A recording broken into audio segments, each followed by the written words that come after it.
Assalamualaikum warahmatullahi wabarakatuh. Waalaikumsalam. Pemirsa RPP TV KPU Kota Padang yang berbahagia, alhamdulillah hari ini kita kedatangan tamu terhormat Bapak Arief Budiman, MBA, Ketua KPU Republik Indonesia, yang mengunjungi Sumatera Barat dalam rangka menghadiri pertemuan dengan seluruh penyelenggara pemilu yang ada di Sumatera Barat, Satuan Kerja KPU Provinsi dan Satuan Kerja KPU Kabupaten Kota yang sedang menyelenggarakan pemilihan gubernur, bupati, dan wali kota di 13 KPU Kabupaten Kota dan 1 Provinsi Sumatera Barat. Bersama beliau, hari ini kita akan berbincang hal-hal yang krusial terkait dengan penyelenggaraan tahapan di tahun 2020 ini.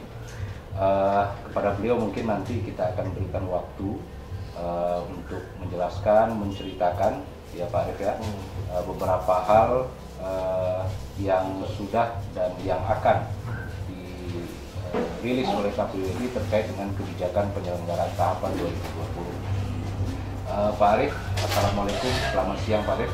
Selamat siang Mas Riki, Waalaikumsalam.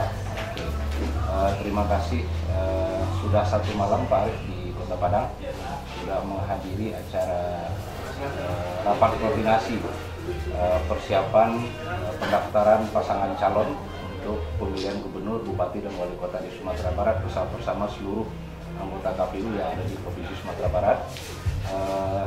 Kira-kira apa pandangannya Pak terkait dengan penyelenggaraan tahapan di Provinsi Sumatera Barat?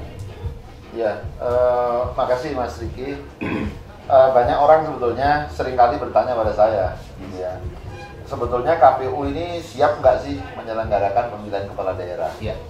Nah, tentu pertanyaan kepada KPU RI itu mestinya kan rujukannya ya KPU Provinsi dan KPU Kabupaten Kota. Karena pemilihan kepala daerah dilaksanakan oleh KPU Provinsi dan KPU Kabupaten Kota. Nah, saya selalu mengecek sekurang-kurangnya ada 3 hal yang bisa dilakukan, bisa dijadikan indikator apakah sebuah daerah siap atau tidak melaksanakan pemilihan kepala daerah. Yang pertama, SDM-nya siap nggak? Tadi malam saya sudah mengecek mulai dari SDM KPU Provinsi, kemudian SDM KPU Kabupaten Kota, kemudian SDM di tingkat kecamatan, desa, kelurahan, sampai dengan PPDP, karena tahapannya kan baru sampai pemutakhiran data pemilih. Nah, kalau dilihat indikator yang pertama, SDM, itu hanya KPU Kabupaten Sijunjung ya, yang kekurangan 1 anggota KPU-nya karena meninggal dunia ya. Jadi itu akan segera kita proses, tapi karena hanya kurang 1 sebetulnya tidak mengganggu karena quorum di KPU Kabupaten Sijunjung masih terpenuhi. 4 orang.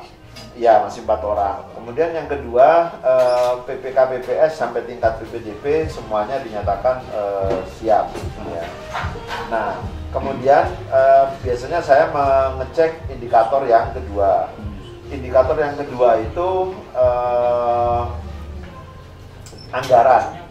Apakah anggaran baik yang berasal dari APBD maupun anggaran tambahan dari APBN itu sudah tertransfer semua enggak? Adakah daerah yang anggarannya sudah berkurang karena sudah digunakan tetapi transfer berikutnya belum ada? Nah, saya lihat tadi malam tidak ada laporan dari daerah yang mengalami kesulitan terkait dengan anggaran.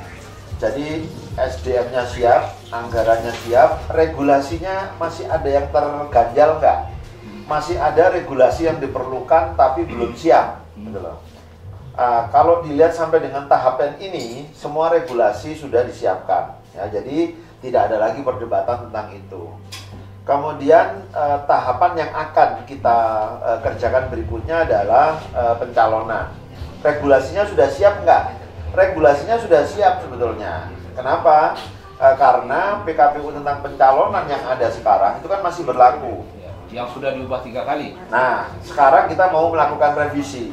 Sebelum kita melakukan revisi, berarti regulasi yang ada kan masih berlaku. Jadi sebenarnya tidak menjadi masalah. Jadi regulasinya ada, SDM-nya sudah siap, anggarannya juga sudah siap. Nah, di Sumatera Barat, baik provinsi maupun kabupaten kotanya, 3 indikator ini tidak ada menunjukkan kekurangan, tidak ada yang belum siap. Jadi kesimpulan saya, KPU provinsi untuk pemilihan gubernur maupun 13 KPU kabupaten kota untuk pemilihan bupati wali kota itu bisa disimpulkan mereka siap menyelenggarakan pilkada 9 Desember 2020.